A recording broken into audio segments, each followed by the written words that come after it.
નમસ્કાર દર્શક મિત્રો, કેમ છો? આજ તારીખ 16 માર્ચ 2025 રવિવાર તિથિ બીજ અને આપ નિહાળી રહ્યા છો તાપી મિત્ર અખબારની યુટ્યુબ ચેનલ તાપી મિત્ર ન્યૂઝ। હવે આજના ટોપ 10માં મહત્વની ખબરો પર એક નજર કરીએ। સુરતમાં સલમાન શેખ અને હુસેનની ગાંજા સાથે ધરપકડ કરવામાં આવી છે। મોપેડની ડેકીમાં ગાંજો મૂકીને લાવ્યા હતા અને વેચાણ અર્થે આ ગાંજો આપવાનો હતો। તો ગાંજો વેચે તે પહેલા જ પોલીસે તેમને ઝડપી પાડ્યા હતા। ગાંજો ક્યાંથી લાવ્યા અને કોને આપવાનો હતો તે દિશામાં પોલીસે તપાસ હાથ ધરી છે। લિંબાયત પોલીસે આ ઘટનામાં વધુ તપાસ હાથ ધરી છે। લાંબા સમયથી આ બંને આરોપીઓ બહારના રાજ્યમાંથી ગાંજો મંગાવતા અને સુરતમાં વેચતા હોવાની વાત સામે આવી છે। બોટાદ પોલીસમાં ફરજ બજાવતા પ્રદીપસિંહ ઝાલાને સસ્પેન્ડ કરવામાં આવ્યા છે।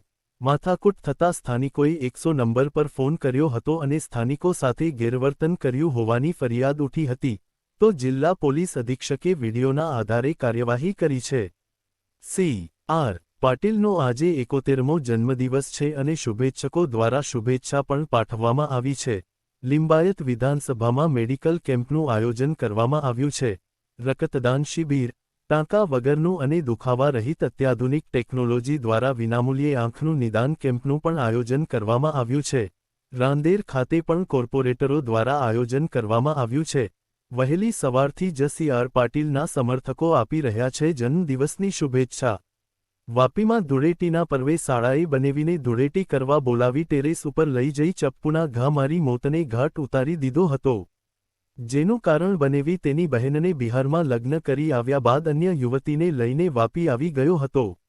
પોતાની બહેન સાથે થયેલ અન્યાયને લઈ સાળો પોતાની બહેનને લઈ વાપી આવ્યા બાદ બનેવીને બોલાવીને સમજાવવા જતા થયેલ બોલાચાલી બાદ શાળાએ ચપ્પુના ઘા મારીને પતાવી દીધો હતો। પોલીસ સમગ્ર બાબતે હાલ તો શાળા પિંકુની ધરપકડ કરી વધુ તપાસ હાથ ધરી હતી। ગીર સોમનાથના જામવાડા ગીરમાં આવેલો શિંગોડા ડેમ કોડીનાર તાલુકાની જીવાદોરી ગણવામાં આવે છે। આ ડેમ આશરે 50 વર્ષ પહેલા નિર્માણ પામ્યો હતો, જેના દરવાજા 44 વર્ષ પહેલા લગાવવામાં આવ્યા હતા। આ ડેમના કુલ 6 દરવાજા છે, જે 4 દાયકાથી અડીખમ ઊભા છે। હવે સેફટીના ભાગરૂપે આ ડેમના દરવાજા બદલવાની કામગીરી હાથ ધરવામાં આવી છે। ગુજરાત રાજ્યના પોલીસ વડાના આદેશ બાદ વડોદરા શહેરમાં હેલ્મેટ ન પહેરવા બદલ 450 સરકારી કર્મચારીઓને દંડ ફટકારવામાં આવ્યો છે। એટલું જ નહીં, શહેરમાં છેલ્લા 15 દિવસમાં હેલ્મેટ ન પહેરનારા 5000 વાહન ચાલકો પણ દંડાયા છે। ભરૂચ નજીક આવેલા કવિઠા ગામમાં નબીપુરના પીઆઈ તેમજ 2 કોન્સ્ટેબલો દારૂ વેચવા માટે દબાણ કરે છે તેવા અનેક આક્ષેપો સાથેની સ્યુસાઇડ નોટ લખીને ધૂળેટીના દિવસે જ એક ખેતરમાં જઈને ગામના યુવાને ઝેરી દવા પી આપઘાત કરી લેતા સમગ્ર જિલ્લામાં ચકચાર મચી ગઈ છે। નબીપુરના પીઆઈ અને 2 કોન્સ્ટેબલ સામે ગુનો દાખલ કરવામાં આવ્યો છે।